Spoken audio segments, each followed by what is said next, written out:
الحمد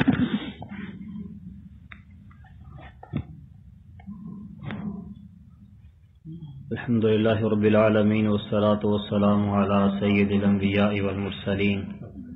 أما بعد فأعوذ بالله السميع العليم من الشيطان الرجيم من همزه ونفخه ونفثه بسم الله الرحمن الرحيم الحمد لله رب العالمين الرحمن الرحيم مالك يوم الدين إياك نعبد وإياك نستعين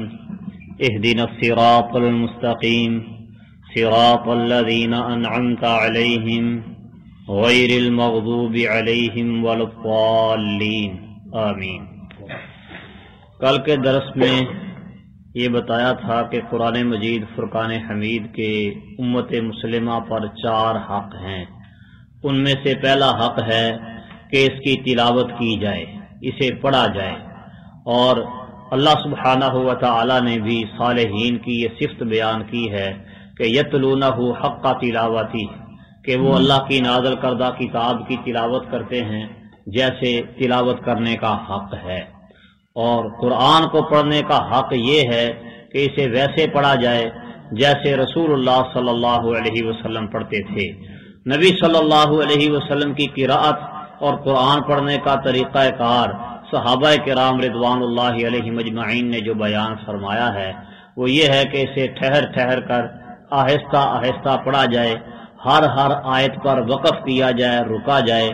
2 3 آیتیں ملا کے جوڑ کے نہ پڑھی جائیں، الفاظ کو لمبا کھینچا جائے، مد والے جو حروف ہیں انہیں کھینچ کر پورا حق ان کا دیا جائے، اور مہینے میں کم از کم 1 مرتبہ مکمل قرآن مجید کی تلاوت کر لی جائے۔ یہ قرآن مجید فرقان حمید کا پہلا حق ہے۔ اس کا دوسرا حق یہ ہے کہ تلاوت کرنے کے ساتھ ساتھ اس کو سمجھا جائے۔ اللہ سبحانہ و تعالیٰ فرماتے ہیں وَلَقَدْ يَسَّرْنَا الْقُرْآنَ لِلذِّكْرِ فَهَلْ مِن مُدَّكِرٍ، ہم نے قرآن کو نصیحت کے لیے نازل کیا ہے تو ہے کوئی نصیحت حاصل کرنے والا۔ اور قرآن اور حدیث دونوں کو اللہ سبحانہ و تعالی نے نصیحت اور ذکر قرار دیا ہے۔ فرمایا انا نحن نزلنا الذکر وانا لہ لحافظون، یقیناً ہم نے ہی نصیحت نازل کی ہے اور ہم ہی اس کی حفاظت کرنے والے ہیں۔ نصیحت سے مراد قرآن مجید بھی ہے اور نبی کریم صلی اللہ علیہ وسلم کی حدیث اور آپ کے فرامین بھی، کیونکہ قرآن یہ اللہ سبحانہ و تعالی کا ایسا کلام ہے کہ جس میں بہت سی باتیں مجمل ہیں جن کی تفصیل موجود نہیں، اور ان کی تفصیل اور وضاحت وہ نبی کریم صلی اللہ علیہ وسلم کے فرامین اور آپ کی احادیث میں ہے۔ جس طرح قرآن اللہ نے نازل کیا ہے ایسے ہی اس کی سمجھ کے لیے اللہ تعالیٰ نے قرآن کا بیان بھی نازل کیا اور فرمایا کہ ان علینا جمعہ وقرآنہ فَإِذَا قَرَأْنَاهُ فَاتَّبِعْ قُرْآنَهُ ثُمَّ إِنَّ عَلَيْنَا بَيَانَهُ، کہ اس کا بیان اور اس کی وضاحت یہ بھی ہمارے ذمے اور ہمارے اوپر ہے۔ تو اللہ سبحانہ و تعالیٰ نے قرآن بھی نازل کیا اور اس کا بیان بھی اللہ تعالیٰ نے اتارا اور نازل کیا۔ نبی کریم صلی اللہ علیہ وسلم نے اسی بات کو ارشاد فرمایا واضح لفظوں میں الا وانی اوتیت القرآن ومثلہ معہ، خبردار مجھے قرآن بھی دیا گیا ہے اور قرآن جیسی ایک اور چیز بھی دی گئی ہے، وہی جسے سنت اور حدیث کہا جاتا ہے، یہ بھی قرآن کی مثل ہے۔ جیسے قرآن مجید میں اللہ تعالیٰ کے احکامات ہیں ویسے ہی سنت اور حدیث میں اللہ تعالیٰ کے احکامات ہیں۔ یہ سنت اور حدیث قرآن مجید فرقان حمید کی توضیح، اس کی وضاحت، اس کی تشریح ہے۔ اور بعض مسائل ایسے ہیں کہ قرآن مجید میں جن کا اللہ سبحانہ و تعالی نے ذکر نہیں کیا بلکہ صرف حدیث کے اندر ہی ذکر کیا ہے، اور اگر ان کو بھی دیکھا جائے تو وہ بھی قرآن پر عمل کرنے کے لیے ضروری اور لازمی ہیں۔ جیسے بیت المقدس کی طرف منہ کر کے مسلمان نماز پڑھتے رہے، قرآن مجید میں اس کا کوئی ذکر ہی نہیں۔ قرآن میں صرف یہ ہے کہ اب تم نے بیت اللہ کی طرف رخ کرنا اور اس کی طرف منہ کر کے نماز پڑھنی ہے۔ تو بیت المقدس کی طرف منہ کر کے مسلمانوں کا نماز پڑھنا وہ قرآن کے حکم سے نہیں بلکہ وہ حدیث کے حکم سے تھا، جس پر صحابہ کرام رضوان اللہ علیہم اجمعین اور نبی کریم صلی اللہ علیہ وسلم عمل پیرا رہے۔ اور قرآن صرف یہ بتاتا ہے کہ پہلے کوئی قبلہ تھا، کون سا تھا کوئی وضاحت نہیں، اور کیوں تھا، کس حکم کے تحت تھا، کوئی بات موجود نہیں، صرف یہ کہتا ہے کہ اب کے بعد اپنا رخ مسجد حرام کی طرف کر لو۔ تو یہ جو پہلا حکم تھا بیت المقدس کی طرف منہ کر کے نماز پڑھنے کا، یہ نبی کریم صلی اللہ علیہ وسلم کی سنت اور حدیث سے ثابت ہے۔ قرآن مجید میں اس کا کوئی ذکر تک نہیں، لیکن اگر غور کیا جائے تو اللہ تعالیٰ کا حکم اقیم الصلاۃ، نماز قائم کرو، اس حکم پر عمل پیرا ہونے کے لیے، قرآنی حکم پر عمل پیرا ہونے کے لیے نبی کریم صلی اللہ علیہ وسلم کی سنت اور حدیث ضروری تھی کہ نماز پڑھنی ہے تو پھر کھڑے کیسے ہونا ہے اور رخ کدھر کرنا ہے، اس معمے کو حل کرتی ہے نبی کریم صلی اللہ علیہ وسلم کی سنت۔ اسی لیے ایک روایت میں آتا ہے کہ یہ لمثل القرآن، قرآن مجید کی مثل ہے یہ سنت اور حدیث، او ہوا اکثر، بلکہ اس میں قرآن سے کچھ زائد احکام بھی ہیں جن کا قرآن مجید نے تذکرہ نہیں کیا۔ خیر، سنت اور حدیث کے ذریعے قرآن مجید فرقان حمید کو سمجھا جائے گا، اور قرآن کو سمجھنا یہ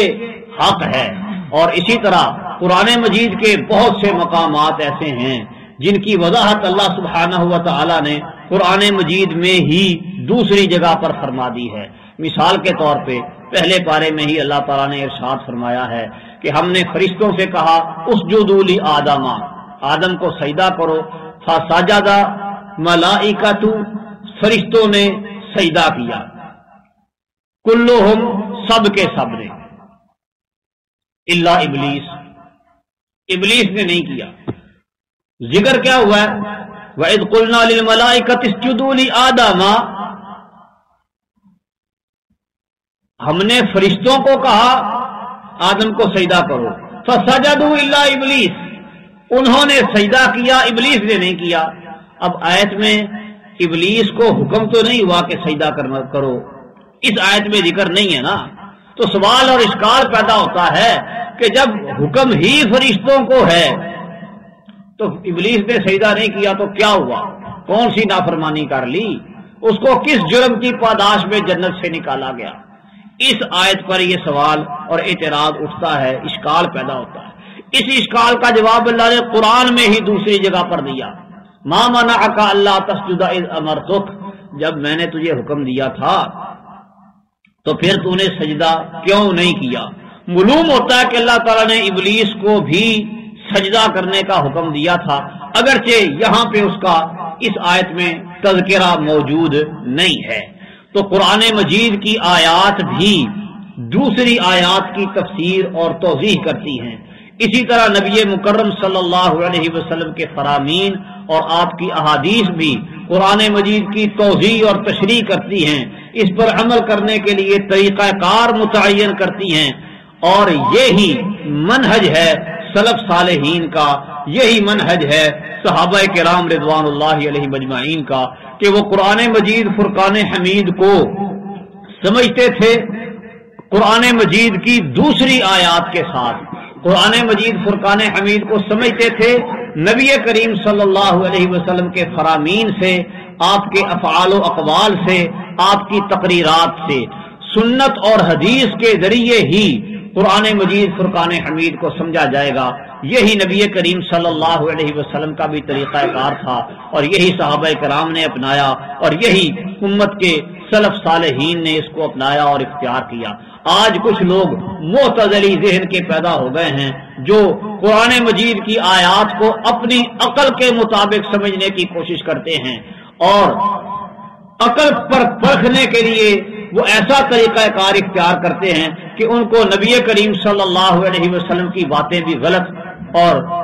نادرست معلوم ہوتی ہیں، جبکہ سب سے پہلے قرآن مجید سمجھا ہی رسول اللہ صلی اللہ علیہ وسلم نے ہے۔ جو حکم اللہ تعالیٰ نے قرآن مجید میں اتارا، نازل کیا، رسول اللہ صلی اللہ علیہ وسلم اول المسلمین ہیں، سب سے پہلے اس کو قبول کرنے والے، اس کو ماننے والے، اس کے آگے سر تسلیم خم کرنے والے، اور اس کے بعد صحابہ کرام رضوان اللہ علیہم اجمعین نے رسول اللہ صلی اللہ علیہ وسلم کو جیسا دیکھا، جیسا سنا، ویسا ہی عمل کرنا شروع کر دیا۔ تو یہ اولین مخاطب جو لوگ تھے، یہ عقل پرست معتدلی ذہن کے حامل، یہ سمجھتے ہیں کہ انہیں قرآن سمجھ نہیں آیا، ہمیں زیادہ سمجھ آ گیا ہے۔ تو قرآن مجید فرقان حمید کو سمجھنا ہے۔ اللہ نے عقل والوں کو دعوت دی ہے کہ اپنی عقل سے غور کرو، لیکن عقل کو تابع رکھنا ہے وحی الہی کے۔ جب عقل بے لگام ہو جائے گی تو وہ پھر گمراہیوں کی طرف لے جائے گی۔ قرآن مجید نصیحت کے لیے، ذکر کے لیے آیا ہے، اور اللہ سبحانہ و تعالی نے اپنے ذمے لیا ہے، انا علینا بیانا، ہمارے ذمے اس کا بیان ہے۔ تو جو بیان اللہ نے اتارا ہے قرآن کا، اس بیان کی روشنی میں قرآن کو سمجھیں گے تو پھر قرآن کی صحیح